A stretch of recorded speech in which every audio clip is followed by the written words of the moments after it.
بسم اللہ الرحمن الرحیم، شروع اللہ کے نام سے جو سب پر مہربان ہے، بہت مہربان ہے۔ سبح اسم ربک الاعلی، اپنے پروردگار کی تسبیح کرو جس کی شان سب سے اونچی ہے۔ الذی خلق فسوی، جس نے سب کچھ پیدا کیا اور ٹھیک ٹھیک بنایا۔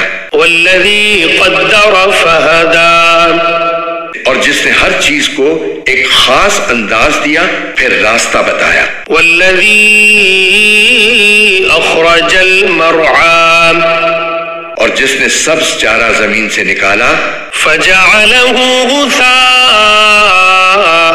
احوی، پھر اسے کالے رنگ کا کوڑا بنا دیا۔ سنقرئک فلا تنسى، اے پیغمبر ہم تمہیں پڑھائیں گے پھر تم بھولو گے نہیں، الا ما شاء اللہ انہ یعلم الجہر وما یخفی، سوائے اس کے جسے اللہ چاہے۔ یقین رکھو وہ کھلی ہوئی چیزوں کو بھی جانتا ہے اور ان چیزوں کو بھی جو چھپی ہوئی ہے۔ وَنُيَسِّرُكَ لِلْيُسْرَىٰ، اور ہم تمہیں آسان شریعت پر چلنے کے لیے سہولت دیں گے۔ فَذَكِّرْ إِن نَفَعَتِ الذِّكْرَىٰ، لہٰذا تم نصیحت کیے جاؤ اگر نصیحت کا فائدہ ہو۔ سَيَذَّكَّرُ مَن يَخْشَىٰ، جس کے دل میں اللہ کا خوف ہوگا وہ نصیحت مانے گا۔ وَيَتَجَنَّبُهَا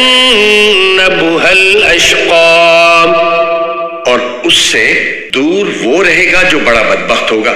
الَّذِي يَصْلَى النَّارَ الْكُبْرَىٰ، جو سب سے بڑی آگ میں داخل ہوگا۔ ثُمَّ لَا يَمُوتُ فِيهَا وَلَا يَحْيَىٰ، پھر اس آگ میں نہ مرے گا اور نہ جیے گا۔ قَدْ أَفْلَحَ مَن تَزَكَّىٰ، فلاح اس نے پائی ہے جس نے پاکیزگی اختیار کی وَذَكَرَ اسْمَ رَبِّهِ فَصَلَّىٰ، اور اپنے پروردگار کا نام لیا اور نماز پڑھی۔